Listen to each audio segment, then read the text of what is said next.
Good morning to Manage Your Credit Monday. Those of you new to the channel, I'm Cheryl Andrews, the founder. Today we're talking about what's the feeling, the one feeling that you don't want to feel.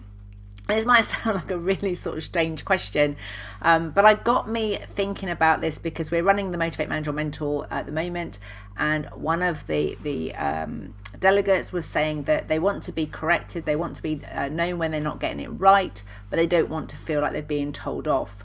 So if you don't want to feel like you're being told off, and my feeling is I don't want to feel shame. And so I want you to think about today, what is the one emotion that you don't want to feel? And the purpose for exploring this is because we want to look at the impact it has on your performance, but also your relationships, because there's obviously going to be a positive payoff, but there'll also be an impact of doing those, making that sort of change.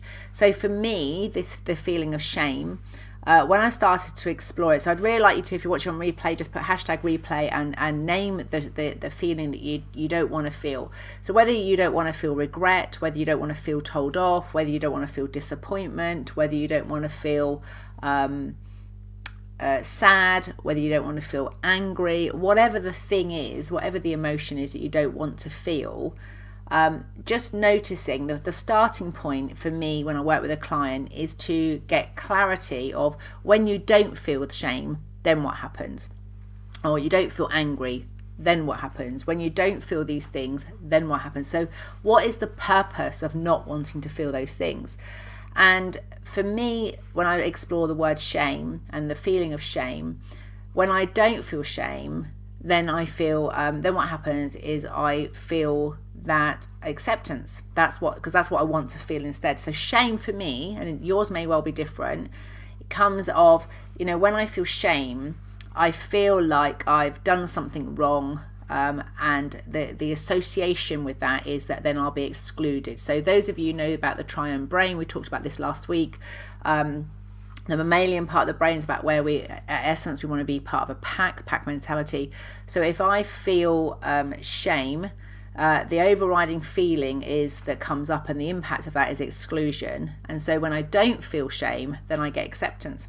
But here's the catch here. See, if I look at shame for me as like what? Shame for me has changed over the years. It used to feel like a massive wave of shame. You might hear that. It'd be like an energy that came through me and come right up, and I'd be like embarrassed. My face would go red, and it was like the wave was so powerful. It was like a tsunami. It would get to the point where I couldn't talk, I couldn't breathe, and it was a horrible experience to find out that something I'd done had a negative impact, that had hurt somebody else. But what was even worse was when I discovered that whatever the behaviour was that I'd done, it was also a behaviour that I didn't condone. So let's say, for example, I discover I've been mean to my husband, and yet if I saw another person, a wife, doing exactly the same behaviour to their husband, I would be judging it, I'd be criticising, I'd be thinking it's awful. So shame happens for me often when I discover that the very behaviour that I'm criticising or judging in others, I'm actually doing it. That was probably the hardest lesson on personal development to discover, is that often what we criticise other people for not doing, or they should be doing, we quite often are guilty of that very behaviour. And when you get that feedback from somebody, it can be really difficult to digest that. It can be really hard to acknowledge that. So the first thing to do, whether it's anger, whether it's regret, whether it's whatever your emotion is like thinking about that for you is like what? So for me, it's like a tsunami wave.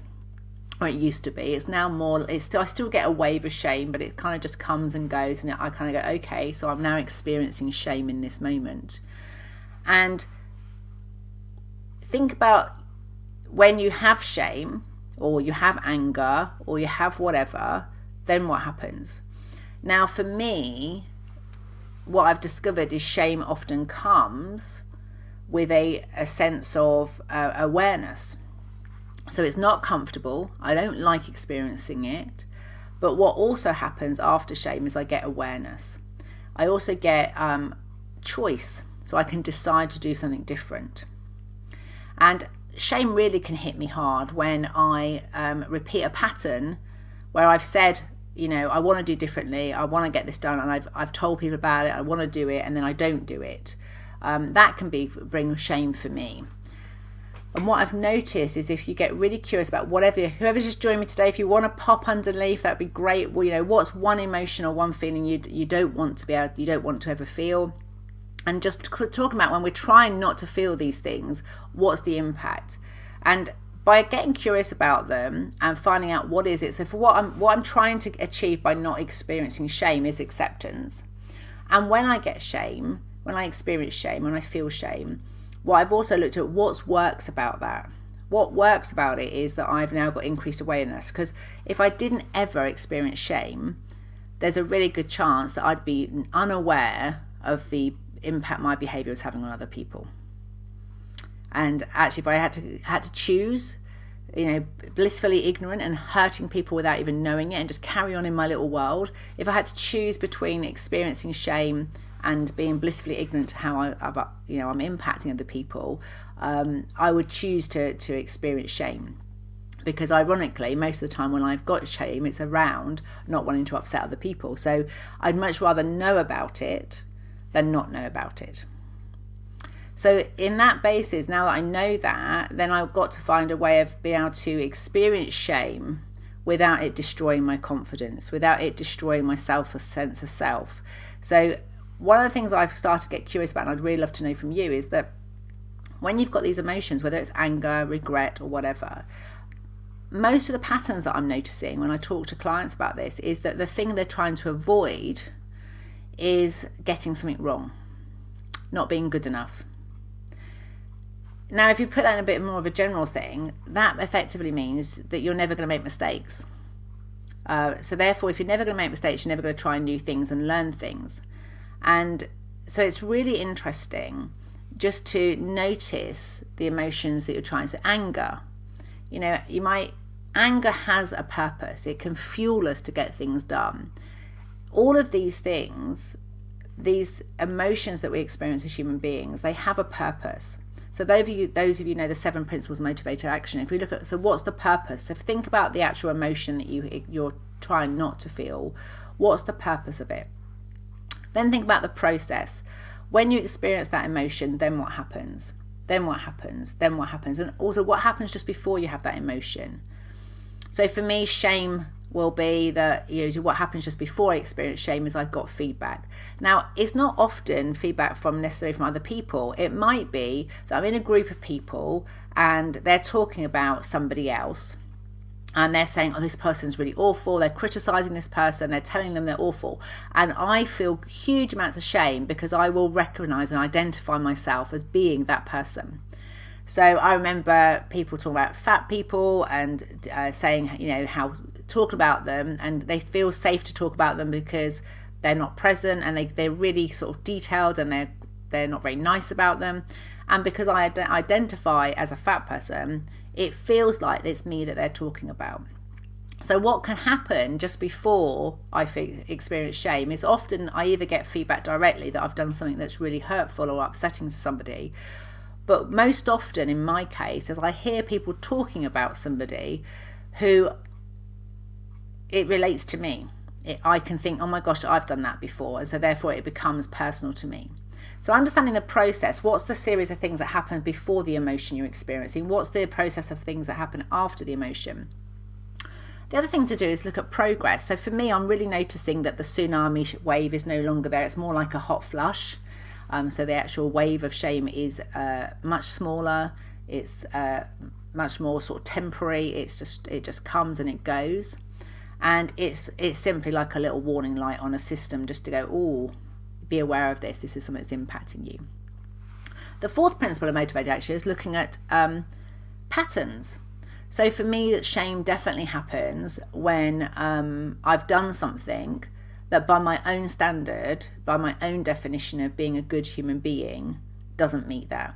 So one of the things I want to be known for, in my eulogy, I like people to say that I'm thoughtful and kind. So when I'm unkind and I'm thoughtless, and I get that feedback, that one of the patterns for me is that's most likely to create shame.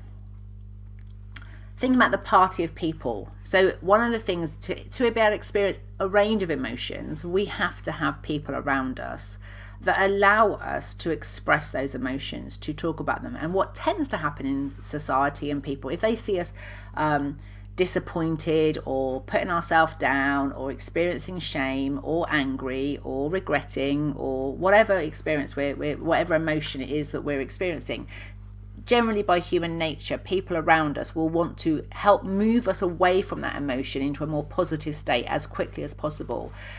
Sometimes because that's what they want for us, and sometimes because it's really uncomfortable for them to listen to and hear those emotions.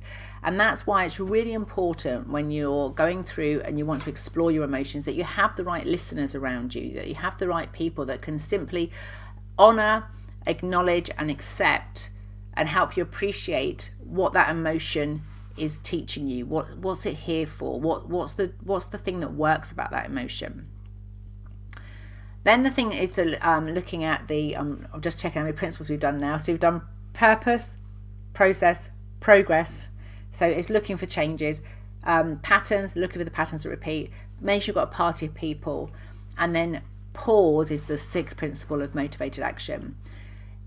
Often emotions either drive us forward to take action, or they pull us up and force us to pause. So in my experience, if you just sit with, and that's just my metaphor, but be with that emotion and ask that emotion what it'd like to have happen.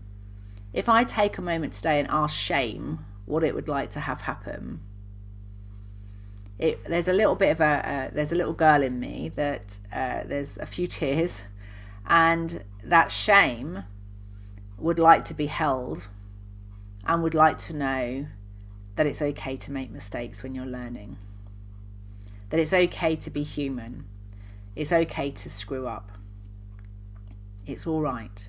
You're not going to be kicked out of the gang, you're not going to be excluded, you're not going to lose friends over it, people are not going to hate you forever.